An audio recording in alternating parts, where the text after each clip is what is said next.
다음은 노영수님 모셔보겠습니다. 어서 오세요. 노영수님의 종목은 코스모화학 남겨주셨어요. 매수가는 8,520원이고요. 비중 20% 가지고 있는데 약간 손실권이세요. 8,450원에 마감가 나왔습니다. 이달에 조금 횡보가 길어지는 감이 좀 있습니다. 8월에 신고점을 봤는데 그 이후부터는 보시면서 음봉이 굉장히 많고 단계적으로 좀 주가가 내려오고 있는 상황이고요. 고점 대비 한 32% 정도 눌림목이 발생이 돼 있는 상황입니다. 여러 번 조금 봐주셨던 종목인 것 같아요, 과장님. 네. 일단 뭐 여러 가지 기술적인 변화가 있는 상황에서 좀 피해 볼 수 있는 회사라고 보는 게 맞을 것 같고요. 이 회사는 이제 국내 유일하게 황산 코발트 생산하고 있는 회사입니다. 이거는 뭐냐면 쉽게 얘기해서 2차 전지 전기차에 들어가는 이제 소재가 있는데 쉽게 얘기해서 뭐 NCM과 NCA 이렇게 두 개로 나뉘어요. 그러니까 뭐 니켈, 코발트, 망간이 NCM이고 니켈, 코발트, 알루미늄이 이제 NCA인데 코스모화학 같은 경우는 이제 거기서 들어가는 이제 코발트 가격에 따라서 이제 이익이 좀 결정되는 부분들의 본업을 진행을 하고 있어요.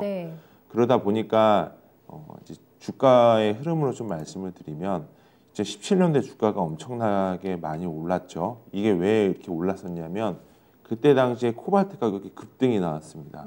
그러면서 이익이 좀 좋아지는 그림이 나왔었고요. 그러다 보니까 그렇게 되면 NCM 하고 있는 소재 업체들, 그러니까 대부분 우리나라 2차 전지 셀메이커 업체들은 NCM을 하고 있고요.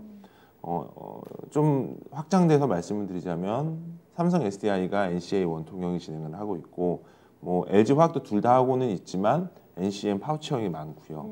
그리고 SK 이노베이션 같은 경우도 파우치형을 진행을 하고 있기 때문에 그렇게 되면 뭐 코발트를 많이 쓰는 거 아니야 이렇게 얘기를 하겠지만 지금 기술의 변화는 NCM에서도 코발트를 적게 그러니까 811 같은 경우 니켈 비중을 8로 늘리고요.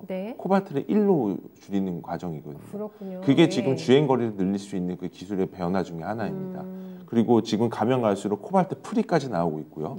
전고체 전지까지 가면은 코발트가 사용이 되지 않죠. 완전 제로. 이런 분위기에 이제 현재 놓여 있는 상태고요. 그렇다 하더라도 뭐 지금 현재적인 가격으로 보더라도 이 회사가 안 좋다라고 말씀을 드리기는 좀 어려울 것 같아요. 왜 그러냐면 어찌됐든 국내 유일하게 이제 생산하고 있는 회사고요. 그리고 또 지금 뭐 소재 업체들 보면 에코프로비엠이 그 코스모화학 거 땡겨 쓰거든요. 그러니까 이런 부분들이 있기 때문에 물론 회사는 뭐 나쁘지는 않다라고 말씀을 드릴 수는 있을 것 같아요. 근데 가격이 여기서 지금 지금 우리나라 국내 소재 업체들 보면 고점 대비 많이 밀렸어요.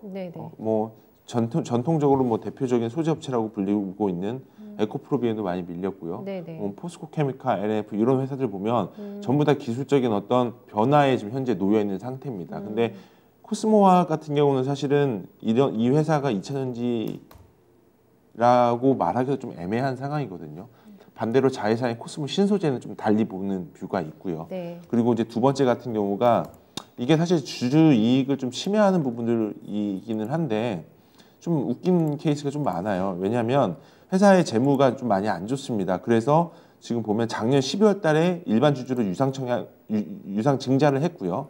그리고 시비도 몇 번 발행을 했어요. 근데 문제는 뭐냐면 시비를 발행하거나 유상 증자를 하려면 결국 회사를 좀 부채를 좀 줄이거나 아니면 뭐 시설 자금을 통해 가지고 회사를 살아내려고 하는 과정 중에 일환으로 지금 진행을 하는 거잖아요. 이런 부분들은 사실은 신주가 발행되면서 기존 주주들의 이익이 좀 주는 부분들이 있는 부분들임에도 불구하고 이렇게 유상증자를 진행을 하고 시비를 발행을 했음에도 불구하고 유형자산 취득 결정을 했습니다. 이게 뭐냐면 건물을 샀어요. 서초동에. 380억짜리를. 결국은 이거는 저는 이 공시를 보고 이거는 좀 아니다라는 생각이 좀 들더라고요. 이게 물론 이게 2016년도에 코스모그룹 구조조정 일환으로 뭐 캠코에 이제 바이백 조항이 있었던 거에 대한 자산 매각이긴 하지만 결론적으로 보면 주주이익을 침해하는 부분들이거든요. 이게 만약에 예를 들면 공장을 증설을 하려면 증자를 하거나 이랬으면 당연히 이해가 가는 상황인데 그런 상황이 아님에도 불구하고 이렇게 되다 보면은 사실은 별로 이제 긍정적인 시그널은 아니라고 볼 수 있습니다. 네, 그렇기 때문에 뭐 본업도 본업이지만 여지까지 이런 부분들로 보면은 사실은 뭐 주주에게 반하는 행동이지 않을까라는 생각을 해서 뭐 목표 주가를 제시해드리기는 좀 뭐하고 저는 개인적으로는 이제 보유 의견을 드리되 반등시 매도하시는 게 맞지 않을까 이렇게 생각을 하고 있습니다. 네. 일단은 가이드라인만 잡아주셨어요. 반등하면 나와서 조금 더 매력적인 종목을 찾아보는 게 낫겠다. 그 이유 자세하게 설명 들어보셨죠? 네, 납득이 되신다면 또 지문상 과장의 전략 참고해서 또 익스트 전략, 출구 전략 한번 세워보시면 될 것 같아요.